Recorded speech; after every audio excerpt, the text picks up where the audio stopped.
Ada sinyalemen Mas Umam bahwa PDIP tumbang di kandang banteng di Jawa Tengah. Gimana Anda menjelaskan itu? PDIP tumbang di kandang banteng. Kalau ngelawan negara pasti tumbang, Pak. Melawan negara? Melawan negara pasti tumbang. Jadi kan partai politik itu. Gini, ini sudah dibicarakan secara resmi.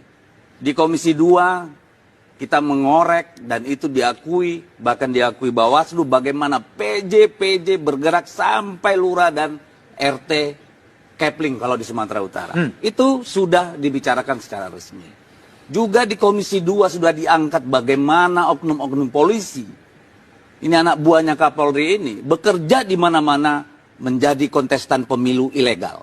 Bahkan akhirnya MK mengeluarkan putusan yang mempidanakan mereka kalau sampai ketahuan. Nah, jadi begini, kita harus berterima kasih kepada partisipan pilkada ini, para calon, tim kampanye, kader-kader partai dan rakyat tentunya.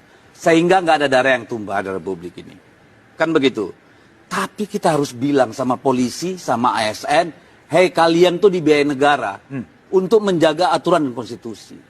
Karena kalau praktek ini diteruskan, negara ini mau jadi apa? Kita ini tidak ada keributan bukan karena hebatnya TNI Polri, Pak. Tapi rakyat kita semakin dewasa. Partai politik makin dewasa, yang nggak dewasa ini yang punya kekuasaan, Pak. Karena itu sangat telanjang. Dan rakyat silakan lihat di berbagai media sosial, di bawah bagaimana mereka bilang, suka-suka lu lah.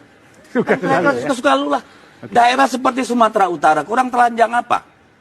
Wakapolda, PJ, sampai kemarin tuh, yang namanya PJ, itu masih ngumpulin ASN. Patuh dan taat. Di Kapuas, di Kalimantan Tengah, masih.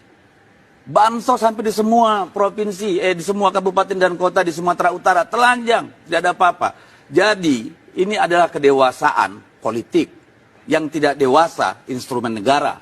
Makanya tadi saya bilang, yang menang dalam pemilu ini nggak usah angkat dada. Mau itu Kim, mau itu calon, terutama di Sumatera Utara, di Lampung, di Banten, ya, di Jawa Tengah, di Jawa Timur. Itu semua kita sama-sama tahu, nggak usah jadi orang munafik, saya nggak suka. Ya, jadi itu sudah sangat telanjang. Kita mau bilang apa? Dan anomalinya sangat jelas. Ambil contoh Banten.